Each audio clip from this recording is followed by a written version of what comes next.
I think it's fair to say that the success of wrestlers in Hollywood has been unsurprising. I mean, they basically portray a resilient action star every single week, leading to some of the most beloved characters ever in each of the rival cinematic universes. Whether it be Dave Bautista's comically brilliant Drax the Destroyer, or another remarkable James Gunn concoction in John Cena's hilariously brutal Peacemaker. Peacemaker was the penis. Prior to his involvement with Black Adam, Dwayne Johnson had already mastered the role of larger-than-life superhero with his portrayal of the immensely charismatic Rock character, famously known for the paralysis that unfortunately left his right eyebrow stuck in place for over 2 decades. Though, the decision to play the nemesis of Shazam, rather than the titular lightning-draped hero, was far from an easy decision.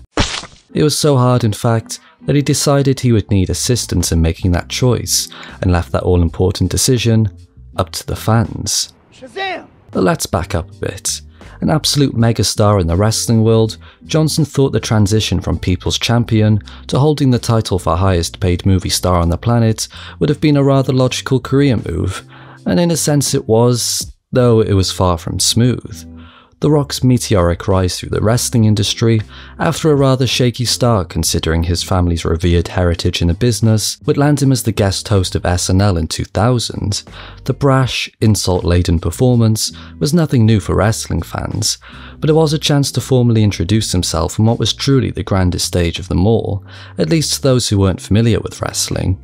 A large influx of superhero cinema would pop up around the turn of the century, specifically Marvel properties looking to take advantage of the disarray left by the latter 2 films in the Batman series, which left heroes a mockery and disrespected tight-fitted gimp outfits all across the world. We stay hungry, we devour. Put in the work, put in the hours. Spider-Man, X-Men, and Hulk all showed the thrill and excitement that this side of cinema could provide. Now on the DC side of things, Shazam wasn't the most obvious choice to gift a solo film. I mean, I'm not sure if he was even the most popular Captain Marvel, but he certainly was mentioned in discussions on what film to reboot the DC landscape on. For some reason, they went with Catwoman instead. Oh, look at that. That's not terrifying. I can only assume they were still trying to shake off the somber cobwebs of the mid-1990s, before quickly rolling back on that decision and delivering as Batman Begins and Constantine. It isn't until 2007 that we hear an update regarding Shazam. In that time, Dwayne Johnson hadn't yet reached the very pinnacle of Hollywood like he had planned, and in a technique most likely mastered whilst involved with the wrestling biz, he was using all of that championship experience to carry a great many flops under his belt.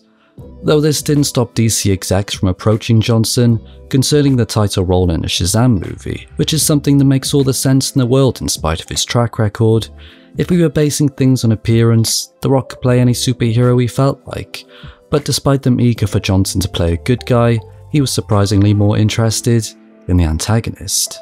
Black Adam, real name Teth Adam, was created by Otto Binder and C.C. Beck in 1945, making his very villainous debut in the Marvel Family issue #1.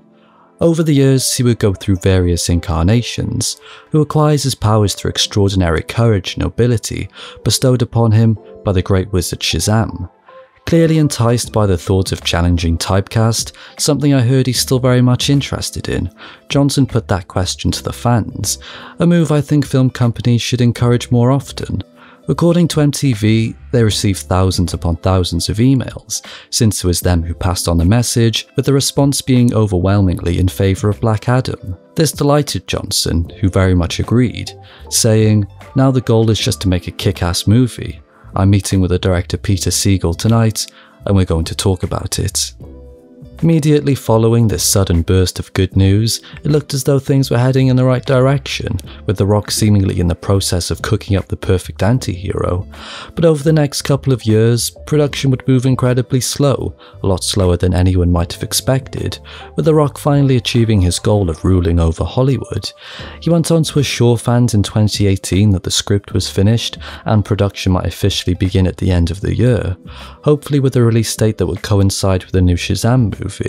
That didn't come to fruition, though fans still expected to see Black Adam make an appearance during Shazam's post-credit scene.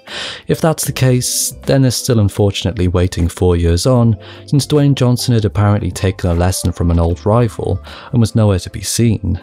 though in a deleted clip revealed a couple months after the film's release, his arrival was actually heavily implied.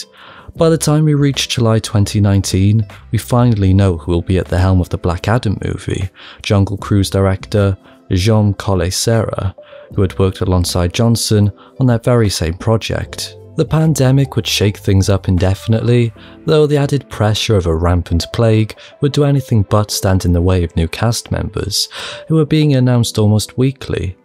Things really got rolling as we approached current day. The trailer was only released last month, and the hype has already started to build toward an October release date. The scariest thing to occur that month won't be the costumes and spooky aesthetic, but The Rock virtually up to his neck in a tight-fitted outfit, giving less time to show off his thousands of abs.